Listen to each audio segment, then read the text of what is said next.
Chapter 2. The day of the festival, so long and so impatiently looked for by Julia, was now arrived.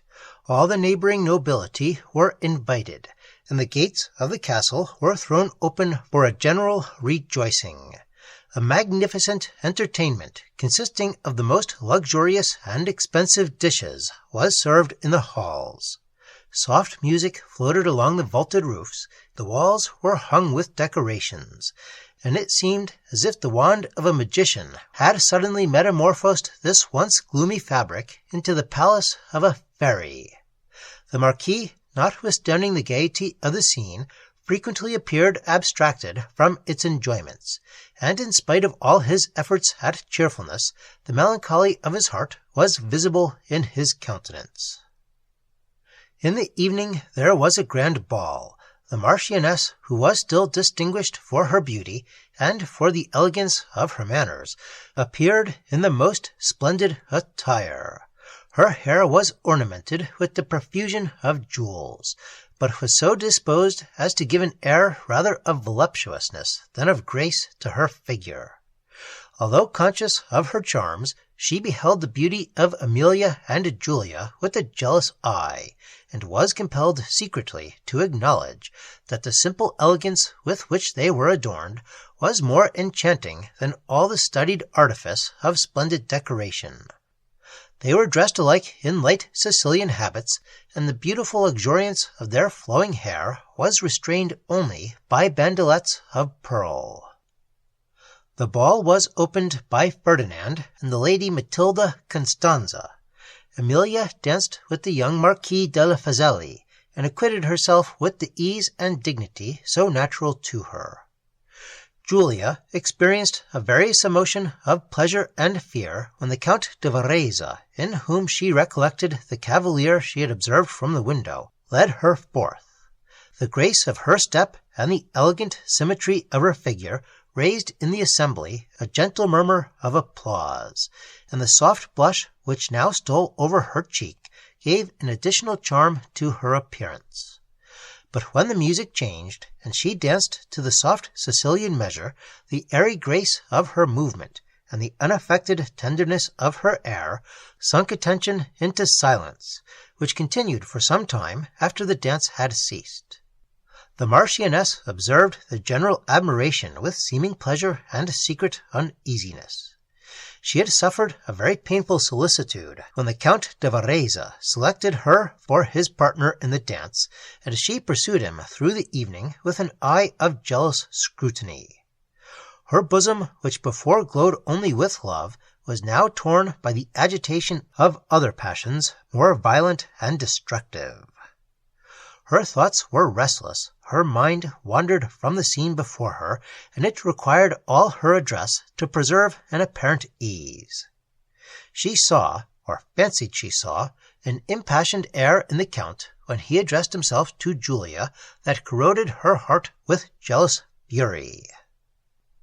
At 12, the gates of the castle were thrown open, and the company quitted it for the woods, which were splendidly illuminated. Arcades of light lined the long vistas, which were terminated by pyramids of lamps that presented to the eye one bright column of flame. At irregular distances buildings were erected, hung with variegated lamps, disposed in the gayest and most fantastic forms. Collations were spread under the trees, and music, touched by unseen hands, breathed around.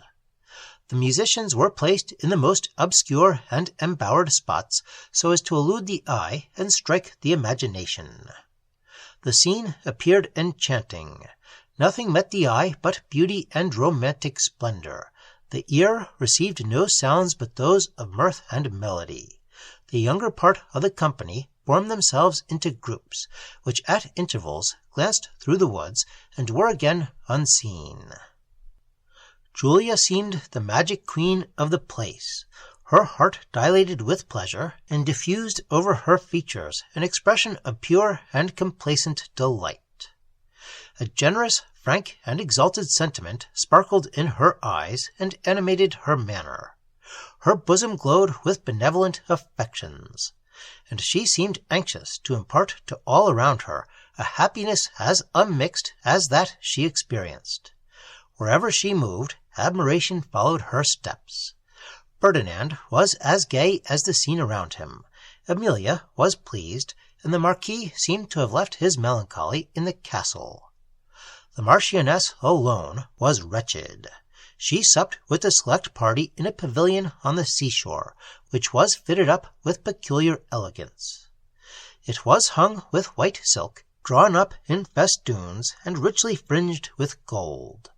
The sofas were of the same materials, and alternate wreaths of lamps and of roses entwined the columns. A row of small lamps placed about the cornice formed an edge of light around the roof, which, with the other numerous lights, was reflected in a blaze of splendor from the large mirrors that adorned the room. The Count Muriani was of the party. He complimented the Marchioness on the beauty of her daughters, and after lamenting with gaiety the captives which their charms would enthrall, he mentioned the Count de Vereza. He is certainly, of all others, the man most deserving the Lady Julia. As they danced, I thought they exhibited a perfect model of the beauty of either sex, and if I mistake not, they are inspired with a mutual admiration. The Marchioness, endeavoring to conceal her uneasiness, said, "Yes, my lord, I allow the Count all the merit you adjudge him, but from the little I have seen of his disposition, he is too volatile for a serious attachment." At that instant the Count entered the pavilion. "Ah," said Muriani laughingly, "you are the subject of our conversation, and seem to be come in good time to receive the honours allotted you. I was interceding with the Marchioness for her interest in your favour with the Lady Julia, but she absolutely refuses it, and though she allows you merit, alleges that you are by nature fickle and inconstant. What say you? Would not the beauty of Lady Julia bind your unsteady heart?" "I know not how I have deserved that character of the Marchioness," said the Count with a smile, "but that heart must be either fickle or insensible in an uncommon degree which can boast of freedom in the presence of Lady Julia." The Marchioness, mortified by the whole conversation, now felt the full force of Vereza's reply, which she imagined he pointed with particular emphasis. The entertainment concluded with a grand firework, which was exhibited on the margin of the sea, and the company did not part till the dawn of morning. Julia retired from the scene with regret. She was enchanted with the new world that was now exhibited to her, and she was not cool enough to distinguish the vivid glow of imagination from the colors of real bliss. The pleasure she now felt she believed would always be renewed, and in an equal degree, by the objects which first excited it. The weakness of humanity is never willingly perceived by young minds. It is painful to know that we are operated upon by objects whose impressions are variable as they are indefinable, and that what yesterday affected us strongly is today but imperfectly felt, and tomorrow perhaps shall be disregarded. When at length this unwelcome truth is received into the mind, we at first reject with disgust every appearance of good. We disdain to partake of a happiness which we cannot always command, and we not infrequently sink into a temporary despair. Wisdom or accident at length recalls us from our error, and offers to us some object capable of producing a pleasing yet lasting effect, which effect, therefore, we call happiness. Happiness has this essential difference from what is commonly called pleasure, that virtue forms its basis, and virtue, being the offspring of reason, may be expected to produce uniformity of effect. The passions which had hitherto lain concealed in Julia's heart, touched by circumstance, dilated to its power, and afforded her a slight experience of the pain and delight which flow from their influence. The beauty and accomplishments of Vereza raised in her a new and various emotion, which reflection made her fear to encourage, but which was too pleasing to be wholly resisted. tremblingly alive to a sense of delight and unchilled by disappointment. The young heart welcomes every feeling, not simply painful, with the romantic expectation that it will expand into bliss. Julia sought with eager anxiety to discover the sentiments of Vereza towards her. She revolved each circumstance of the day, but they afforded her little satisfaction. They reflected only a glimmering and uncertain light, which, instead of guiding, served only to perplex her. Now she remembered some instance of particular attention, and then some mark of apparent indifference. She compared his conduct with that of the other young noblesse, and thought each appeared equally desirous of the favour of every lady present. All the ladies, however, appeared to her to court the admiration of Vereza, and she trembled lest he should be too sensible of the distinction.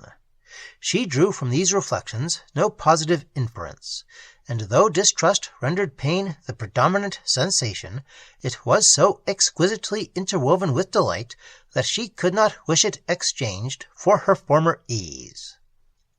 Thoughtful and restless, sleep fled from her eyes, and she longed with impatience for the morning, which should again present Vereza and enable her to pursue the inquiry. She rose early and adorned herself with unusual care.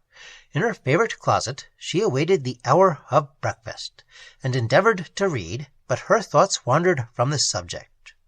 Her lute and favourite airs lost half their power to please. The day seemed to stand still. She became melancholy, and thought the breakfast hour would never arrive. At length the clock struck the signal. The sound vibrated on every nerve, and, trembling, she quitted the closet for her sister's apartment. Love taught her disguise. Till then, Emilia had shared all her thoughts. They now descended to the breakfast-room in silence, and Julia almost feared to meet her eye. In the breakfast-room they were alone. Julia found it impossible to support a conversation with Emilia, whose observations, interrupting the course of her thoughts, became uninteresting and tiresome. She was therefore about to retire to her closet when the Marquis entered. His air was haughty, and his look severe. He coldly saluted his daughters, and they had scarcely time to reply to his general inquiries when the Marchioness entered, and the company soon after assembled. Julia, who had awaited with so painful an impatience for the moment which should present Vereza to her sight, now sighed that it was arrived. She scarcely dared to lift her timid eyes from the ground, and when by accident they met his, a soft tremor seized her, and apprehension lest he should discover her sentiments served only to render her confusion conspicuous. At length a glance from the Marchioness recalled her bewildered thoughts, and other fears superseding those of love, her mind by degrees recovered its dignity. She could distinguish in the behaviour of Vereza no symptoms of particular admiration, and she resolved to conduct herself towards him with the most scrupulous care.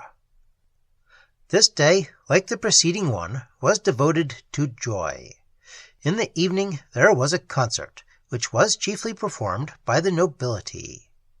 Ferdinand played the violoncello, Vereza the German flute, and Julia the pianoforte, which she touched with a delicacy and execution that engaged every auditor. The confusion of Julia may be easily imagined when Ferdinand, selecting a beautiful duet, desired Vereza would accompany his sister.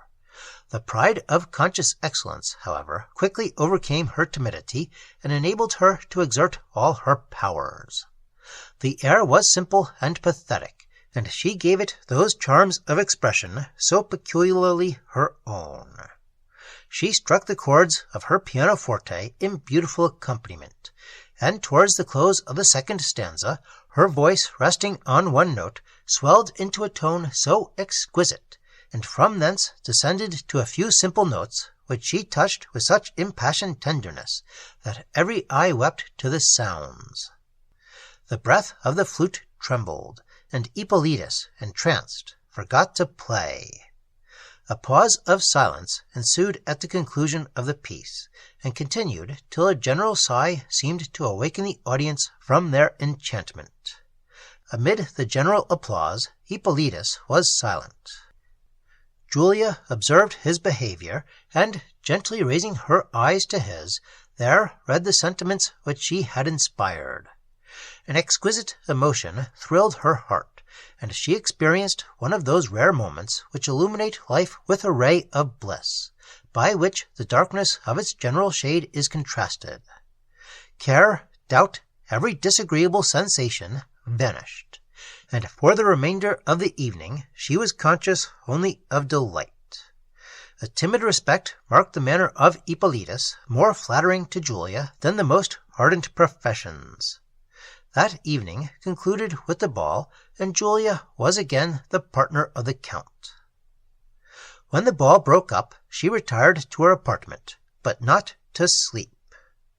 Joy is as restless as anxiety or sorrow. She seemed to have entered upon a new state of existence. Those fine springs of affection which had hitherto lay concealed were now touched and yielded to her a happiness more exalted than any her imagination had ever painted.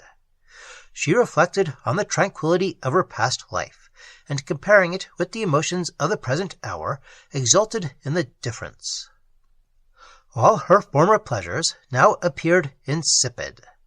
She wondered that they ever had power to affect her, and that she had endured with content the dull uniformity to which she had been condemned.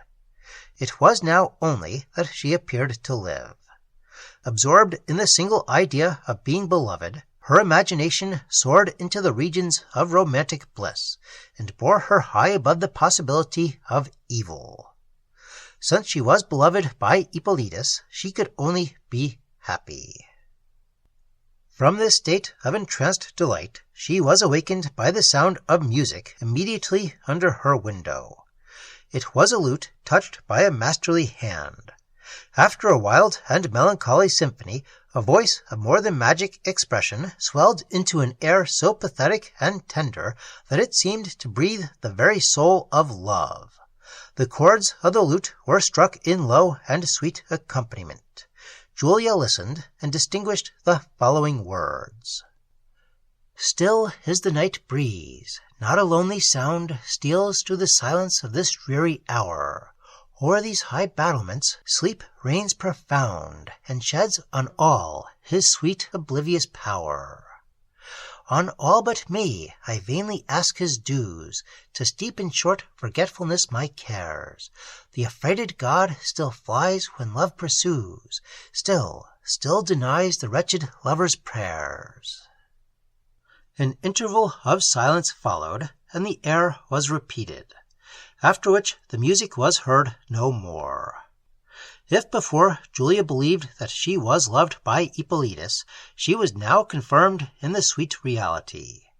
But sleep at length fell upon her senses, and the airy forms of ideal bliss no longer fleeted before her imagination. Morning came, and she arose light and refreshed. How different were her present sensations from those of the preceding day! Her anxiety had now evaporated in joy, and she experienced that airy dance of spirits which accumulates delight from every object, and with a power like the touch of enchantment can transform a gloomy desert into a smiling Eden. She flew to the breakfast-room, scarcely conscious of motion, but as she entered it, a soft confusion overcame her. She blushed and almost feared to meet the eyes of Vereza. She was presently relieved, however, for the Count was not there.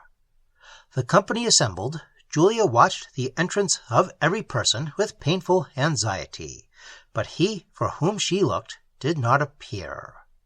Surprised and uneasy, she fixed her eyes on the door, and whenever it opened, her heart beat with an expectation which was as often checked by disappointment.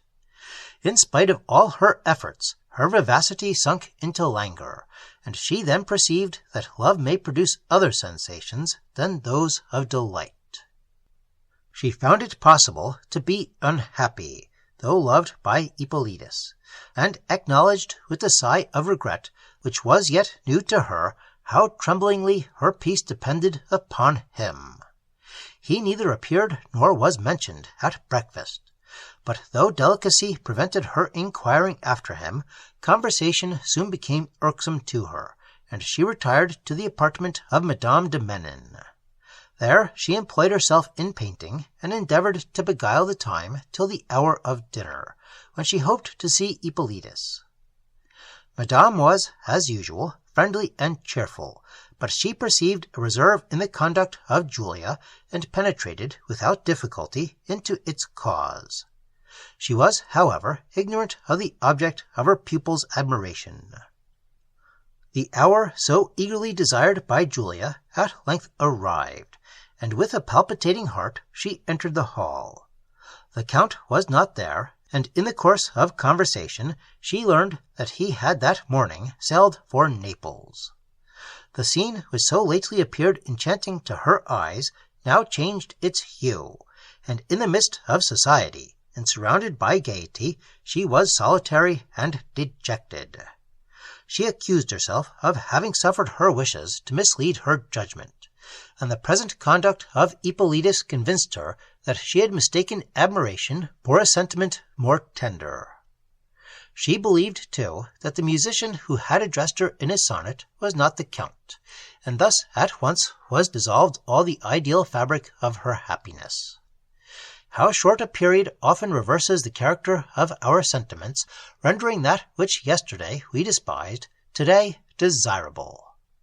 The tranquil state which she had so lately delighted to quit, she now reflected upon with regret. She had, however, the consolation of believing that her sentiments towards the Count were unknown, and the sweet consciousness that her conduct had been governed by a nice sense of propriety. The public rejoicings at the castle closed with the week, but the gay spirit of the Marchioness forbade a return to tranquillity, and she substituted diversions more private, but in splendour scarcely inferior to the preceding ones. She had observed the behaviour of Hippolitus on the night of the concert with chagrin, and his departure with sorrow, yet disdaining to perpetuate misfortune by reflection, she sought to lose the sense of disappointment in the hurry of dissipation. But her efforts to erase him from her remembrance were ineffectual. Unaccustomed to oppose the bent of her inclinations, they now maintained unbounded sway, and she found too late that in order to have a due command of our passions, it is necessary to subject them to early obedience. Passion, in its undue influence, produces weakness as well as injustice.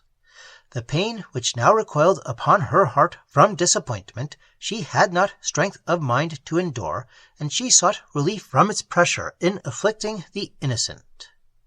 Julia, whose beauty she imagined had captivated the Count, and confirmed him in indifference towards herself, she incessantly tormented by the exercise of those various and splenetic little arts which elude the eye of the common observer, and are only to be known by those who have felt them. Arts which individually are inconsiderable, but in the aggregate amount to a cruel and decisive effect. From Julia's mind the idea of happiness was now faded. Pleasure had withdrawn her beam from the prospect, and the objects, no longer illumined by her ray, became dark and colourless.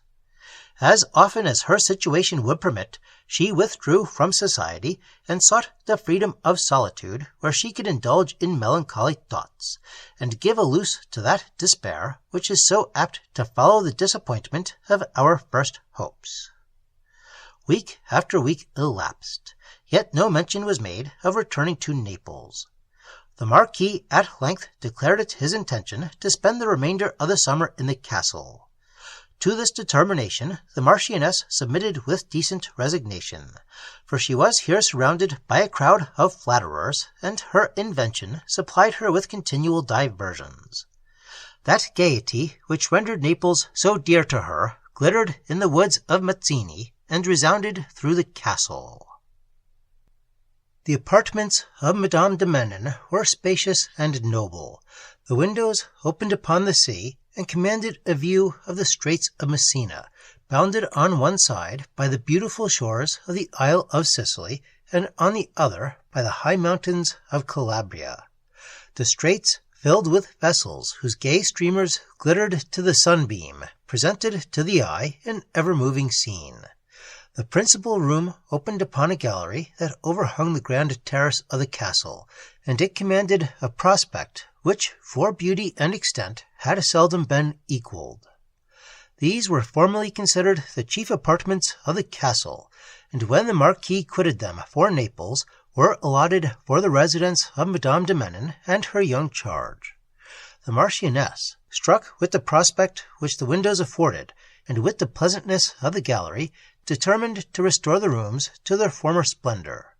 She signified this intention to Madame, for whom other apartments were provided. The chambers of Emilia and Julia forming part of the suite, they were also claimed by the Marchioness, who left Julia only her favorite closet. The rooms to which they removed were spacious but gloomy.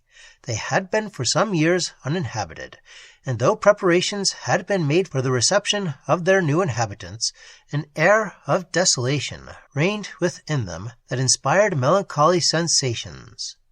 Julia observed that her chamber, which opened beyond Madame's, formed a part of the southern building, with which, however, there appeared no means of communication. The late mysterious circumstances relating to this part of the fabric now arose to her imagination, and conjured up a terror which reason could not subdue. She told her emotions to Madame, who, with more prudence than sincerity, laughed at her fears. The behavior of the Marquis, the dying words of Vincent, together with the preceding circumstances of alarm, had sunk deep in the mind of Madame, but she saw the necessity of confining to her own breast doubts which time only could resolve. Julia endeavored to reconcile herself to the change, and a circumstance soon occurred which obliterated her present sensations and excited others far more interesting. One day, as she was arranging some papers in the small drawers of a cabinet that stood in her apartment, she found a picture which fixed all her attention. It was a miniature of a lady, whose countenance was touched with sorrow and expressed an air of dignified resignation. The mournful sweetness of her eyes, raised towards heaven with the look of supplication, and the melancholy languor that shaded her features, so deeply affected Julia that her eyes were filled with involuntary tears. She sighed and wept, still gazing on the picture, which seemed to engage her by a kind of fascination. She almost fancied that the portrait breathed, and that the eyes were fixed on hers with the look of penetrating softness. Full of the emotions which the miniature had excited, she presented it to Madame, whose mingled sorrow and surprise increased her curiosity. But what were the various sensations which pressed upon her heart on learning that she had wept over the resemblance of her mother? Deprived of a mother's tenderness before she was sensible of its value, it was now only that she mourned the event which lamentation could not recall. Emilia, with an emotion as exquisite, mingled her tears with those of her sister. With eager impatience they pressed Madame to disclose the cause of that sorrow which so emphatically marked the features of their mother. "Alas, my dear children," said Madame, deeply sighing, "you engage me in a task too severe, not only for your peace, but for mine, since in giving you the information you require, I must retrace scenes of my own life which I wish for ever obliterated. It would, however, be both cruel and unjust to withhold an explanation so nearly interesting to you, and I will sacrifice my own ease to your wishes. Luisa di Bernini, your mother, was, as you well know, the only daughter of the Count de Bernini. Of the misfortunes of your family, I believe you are yet ignorant. The chief estates of the Count were situated in the Val di Demona, a valley deriving its name from its vicinity to Mount Etna, which vulgar tradition has peopled with devils. In one of those dreadful eruptions of Etna, which deluged this valley with the flood of fire, a great part of your grandfather's domains in that quarter were laid waste. The Count was at that time with a part of his family at Messina, but the Countess and her son, who were in the country, were destroyed.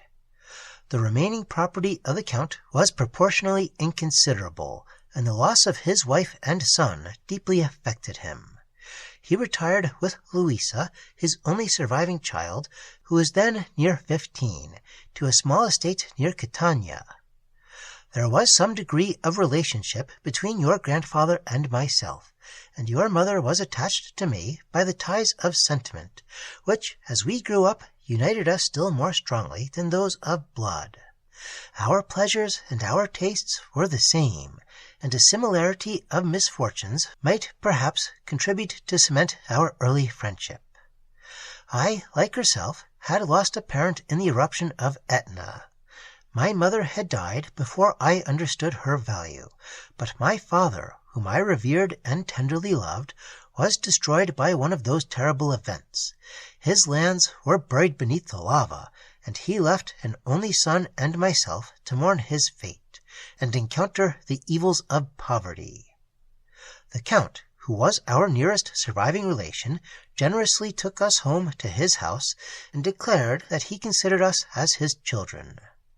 To amuse his leisure hours, he undertook to finish the education of my brother, who was then about 17, and whose rising genius promised to reward the labors of the Count.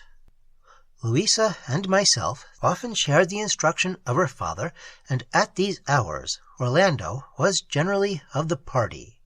The tranquil retirement of the Count's situation, the rational employment of his time between his own studies, the education of those whom he called his children, and the conversation of a few select friends, anticipated the effect of time, and softened the asperities of his distress into a tender, complacent melancholy. As for Louisa and myself, who were yet new in life, and whose spirits possessed the happy elasticity of youth, our minds gradually shifted from suffering to tranquillity, and from tranquillity to happiness. I have sometimes thought that when my brother has been reading to her a delightful passage, the countenance of Louisa discovered a tender interest, which seemed to be excited rather by the reader than by the author.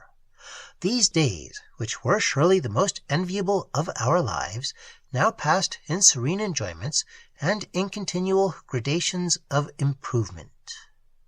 The Count designed my brother for the army, and the time now drew nigh when he was to join the Sicilian regiment in which he had a commission. The absent thoughts and dejected spirits of my cousin now discovered to me the secret which had long been concealed even from herself, for it was not till Orlando was about to depart that she perceived how dear he was to her peace.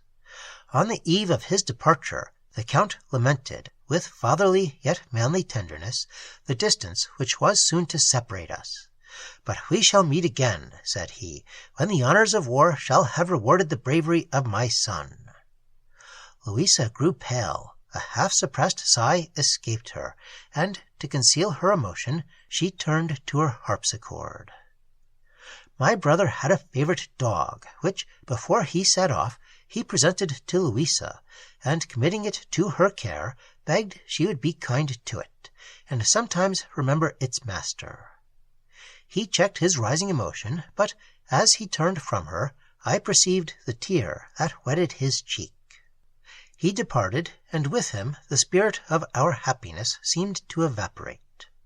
The scenes which his presence had formerly enlivened were now forlorn and melancholy, yet we loved to wander in what were once his favorite haunts. Louisa forbore to mention my brother even to me, but frequently, when she thought herself unobserved, she would steal to her harpsichord and repeat the strain which she had played on the evening before his departure. We had the pleasure to hear from time to time that he was well, and though his own modesty threw a veil over his conduct, we could collect from other accounts that he had behaved with great bravery. At length the time of his return approached, and the enlivened spirits of Louisa declared the influence he retained in her heart. He returned, bearing public testimony of his valor and the honors which had been conferred upon him. He was received with universal joy. The Count welcomed him with the pride and fondness of a father, and the villa became again the seat of happiness. His person and manners were much improved. The elegant beauty of the youth was now exchanged for the graceful dignity of manhood, and some knowledge of the world was added to that of the sciences. The joy which illumined his countenance when he met Louisa spoke at once his admiration and his love, and the blush which her observation of it brought upon her cheek would have discovered even to an uninterested spectator that this joy was mutual. Orlando brought with him a young Frenchman, a brother officer who had rescued him from imminent danger in battle, and whom he introduced to the Count as his preserver. The Count received him with gratitude and distinction, and he was for a considerable time an inmate at the villa. His manners were singularly pleasing, and his understanding was cultivated and refined. He soon discovered a partiality for me, and he was indeed too pleasing to be seen with indifference. Gratitude for the valuable life he had preserved was perhaps the groundwork of an esteem which soon increased into the most affectionate love. Our attachment grew stronger as our acquaintance increased, and at length the Chevalier de Menin asked me of the Count, who consulted my heart, and, finding it favorable to the connection, proceeded to make the necessary inquiries concerning the family of the stranger. He obtained a satisfactory and pleasing account of it. The Chevalier was the second son of a French gentleman of large estates in France, who had been some years deceased. He had left several sons. The family estate, of course, devolved to the eldest, but to the two younger he had bequeathed considerable property. Our marriage was solemnized in a private manner at the villa, in the presence of the Count, Louisa, and my brother. Soon after the nuptials, my husband and Orlando were remanded to their regiments. My brother's affections were now unalterably fixed upon Louisa, but a sentiment of delicacy and generosity still kept him silent. He thought, poor as he was, to solicit the hand of Louisa would be to repay the kindness of the Count with ingratitude. I have seen the inward struggles of his heart, and mine has bled for him. The Count and Louisa so earnestly solicited me to remain at the villa during the campaign that at length my husband consented. We parted. Oh, let me forget that period. Had I accompanied him, all might have been well, and the long, long years of affliction which followed had been spared me. The horn now sounded the signal for dinner, and interrupted the narrative of Madame. Her beauteous auditors wiped the tears from their eyes, and with extreme reluctance descended to the hall. The day was occupied with company and diversions, and it was not till late in the evening that they were suffered to retire. They hastened to Madame immediately upon their being released, and too much interested for sleep, and too importunate to be repulsed, solicited the sequel of her story. She objected the lateness of the hour, but at length yielded to their entreaties. They drew their chairs close to hers, and, every sense being absorbed in the single one of hearing, followed her through the course of her narrative. My brother again departed without disclosing his sentiments. The effort it cost him was evident, but his sense of honor surmounted every opposing consideration. Louisa again drooped, and pined in silent sorrow. I lamented equally for my friend and my brother, and have 1,000 times accused that delicacy as false which withheld them from the happiness they might so easily and so innocently have obtained. The behavior of the Count, at least to my eye, seemed to indicate the satisfaction which this union would have given him. It was about this period that the Marquis Mazzini first saw and became enamored of Louisa. His proposals were very flattering, but the Count forbore to exert the undue authority of a father. and he ceased to press the connection when he perceived that Louisa was really averse to it. Louisa was sensible of the generosity of his conduct, and she could scarcely reject the alliance without a sigh, which her gratitude paid to the kindness of her father. But an event now happened which dissolved at once our happiness, and all our air-drawn schemes for futurity. A dispute which, it seems, originated in a trifle, but soon increased to a serious degree, arose between the Chevalier de Menin and my brother. It was decided by the sword, and my dear brother fell by the hand of my husband. I shall pass over this period of my life. It is too painful for recollection. The effect of this event upon Louisa was such as may be imagined.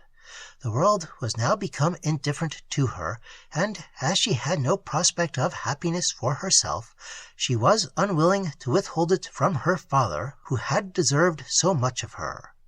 After some time, when the Marquis renewed his addresses, she gave him her hand. The characters of the Marquis and his lady were, in their nature, too opposite to form a happy union. Of this Louisa was soon very sensible, and though the mildness of her disposition made her tamely submit to the unfeeling authority of her husband, his behaviour sunk deep in her heart, and she pined in secret. It was impossible for her to avoid opposing the character of the Marquis to that of him whom her affections had been so fondly and so justly fixed. The comparison increased her sufferings, which soon preyed upon her constitution, and very visibly affected her health. Her situation deeply afflicted the Count, and united with the infirmities of age to shorten his life. Upon his death I bade adieu to my cousin, and quitted Sicily for Italy, where the Chevalier de Menin had for some time expected me. Our meeting was very affecting. My resentment towards him was done away, when I observed his pale and altered countenance, and perceived the melancholy which preyed upon his heart. All the airy vivacity of his former manner was fled, and he was devoured by unavailing grief and remorse. He deplored with unceasing sorrow the friend he had murdered, and my presence seemed to open afresh the wounds which time had begun to close. His affliction, united with my own, was almost more than I could support, but I was doomed to suffer and endure yet more. In a subsequent engagement, my husband, weary of existence, rushed into the heat of battle, and there obtained an honourable death. In a paper which he left behind him, he said it was his intention to die in that battle, that he had long wished for death, and waited for an opportunity of obtaining it without staining his own character by the cowardice of suicide, or distressing me by an act of butchery. This event gave the finishing stroke to my afflictions. Yet let me retract. Another misfortune awaited me when I least expected one. The Chevalier de Menin died without a will, and his brothers refused to give up his estate, unless I could produce a witness of my marriage. I returned to Sicily, and, to my inexpressible sorrow, found that your mother had died during my stay abroad, a prey, I fear, to grief. The priest who performed the ceremony of my marriage, having been threatened with punishment for some ecclesiastical offences, had secretly left the country, and thus I was deprived of those proofs which were necessary to authenticate my claims to the estates of my husband. His brothers, to whom I was an utter stranger, were either too prejudiced to believe, or believing, were too dishonourable to acknowledge the justice of my claims. I was therefore at once abandoned to sorrow and to poverty, a small legacy from the Count de Vereza being all that now remained to me. When the Marquis married Maria del Vellorno, which was about this period, he designed to quit Mazzini for Naples. His son was to accompany him, but it was his intention to leave you, who were both very young, to the care of some person qualified to superintend your education. My circumstances rendered the office acceptable, and my former friendship for your mother made the duty pleasing to me. The Marquis was, I believe, glad to be spared the trouble of searching further for what he had hitherto found it difficult to obtain, a person whom inclination as well as duty would bind to his interest. Madame ceased to speak, and Emilia and Julia wept to the memory of their mother, whose misfortunes this story recorded.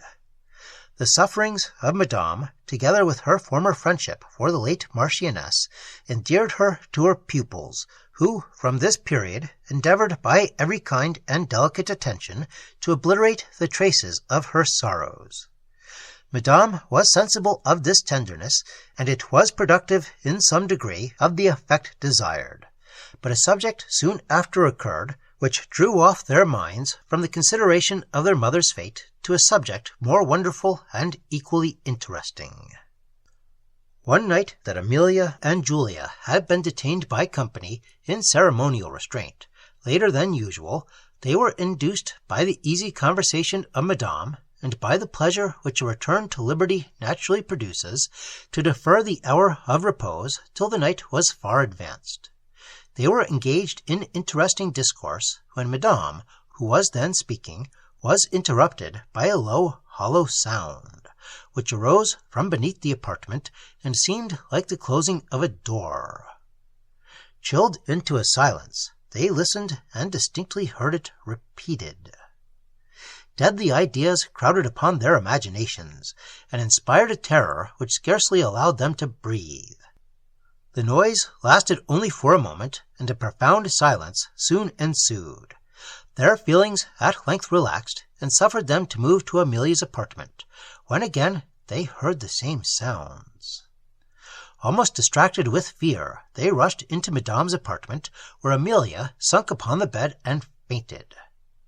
It was a considerable time ere the efforts of Madame recalled her to sensation. When they were again tranquil, she employed all her endeavours to compose the spirits of the young ladies, and dissuade them from alarming the castle. Involved in dark and fearful doubts, she yet commanded her feelings, and endeavoured to assume an appearance of composure. The late behaviour of the Marquis had convinced her that he was nearly connected with the mystery which hung over this part of the edifice, and she dreaded to excite his resentment by a further mention of alarms which were perhaps only ideal, and whose reality she had certainly no means of proving. Influenced by these considerations, she endeavoured to prevail on Emilia and Julia to await in silence some confirmation of their surmises, but their terror made this a very difficult task. They acquiesced, however, so far with her wishes as to agree to conceal the preceding circumstances from every person but their brother, without whose protecting presence they declared it utterly impossible to pass another night in the apartments. For the remainder of this night they resolved to watch. To beguile the tediousness of the time, they endeavoured to converse, but the minds of Emilia and Julia were too much affected by the late occurrence to wander from the subject. They compared this with the foregoing circumstance of the figure and the light which had appeared. Their imaginations kindled wild conjectures, and they submitted their opinions to Madame, entreating her to inform them sincerely whether she believed that disembodied spirits were ever permitted to visit this earth. "My children," said she, "I will not attempt to persuade you that the existence of such spirits is impossible. Who shall say that anything is impossible to God? We know that He has made us, who are embodied spirits. He, therefore, can make unembodied spirits. If we cannot understand how such spirits exist, we should consider the limited powers of our minds, and that we cannot understand many things which are indisputably true. No one yet knows why the magnetic needle points to the north, yet you, who have never seen a magnet, do not hesitate to believe that it has this tendency, because you have been well assured of it, both from books and in conversation. Since, therefore, we are sure that nothing is impossible to God, and that such beings may exist, though we cannot tell how, we ought to consider by what evidence their existence is supported. I do not say that spirits have appeared, but if several discreet, unprejudiced persons were to assure me that they had seen one, I should not be proud or bold enough to reply, it is impossible. Let not, however, such considerations disturb your minds. I have said thus much because I was unwilling to impose upon your understandings. It is now your part to exercise your reason and preserve the unmoved confidence of virtue. Such spirits, if indeed they have ever been seen, can have appeared only by the express permission of God, and for some very singular purposes. Be assured that there are no beings who act unseen by him, and that, therefore, there are none from whom innocence can ever suffer harm. No further sounds disturbed them for that time, and before the morning dawned, wariness insensibly overcame apprehension, and sunk them in repose. When Ferdinand learned the circumstances relative to the southern side of the castle, his imagination seized with avidity each appearance of mystery, and inspired him with an irresistible desire to penetrate the secrets of this desolate part of the fabric. He very readily consented to watch with his sisters in Julia's apartment, but as his chamber was in a remote part of the castle, there would be some difficulty in passing unobserved to hers. It was agreed, however, that when all was hushed, he should make the attempt. Having thus resolved, Emilia and Julia waited the return of night with restless and fearful impatience. At length the family retired to rest. The castle clock had struck 1, and Julia began to fear that Ferdinand had been discovered, when a knocking was heard at the door of the outer chamber. Her heart beat with apprehensions which reason could not justify. Madame rose, and inquiring who was there, was answered by the voice of Ferdinand. The door was cheerfully opened. They drew their chairs round him, and endeavoured to pass the time in conversation. But fear and expectation attracted all their thoughts to one subject, and Madame alone preserved her composure. The hour was now come when the sounds had been heard the preceding night, and every ear was given to attention. All, however, remained quiet, and the night passed without any new alarm. The greater part of several succeeding nights were spent in watching, but no sounds disturbed their silence. Ferdinand, in whose mind the late circumstances had excited a degree of astonishment and curiosity superior to common obstacles, determined, if possible, to gain admittance to those recesses of the castle which had for so many years been hid from human eye. This, however, was a design which he saw little probability of accomplishing, for the keys of that part of the edifice were in the possession of the Marquis, of whose late conduct he judged too well to believe he would suffer the apartments to be explored. He racked his invention for the means of getting access to them, and at length, recollecting that Julia's chamber formed a part of these buildings, it occurred to him that, according to the mode of building in old times, there might formerly have been a communication between them. This consideration suggested to him the possibility of a concealed door in her apartment, and he determined to survey it on the following night with great care.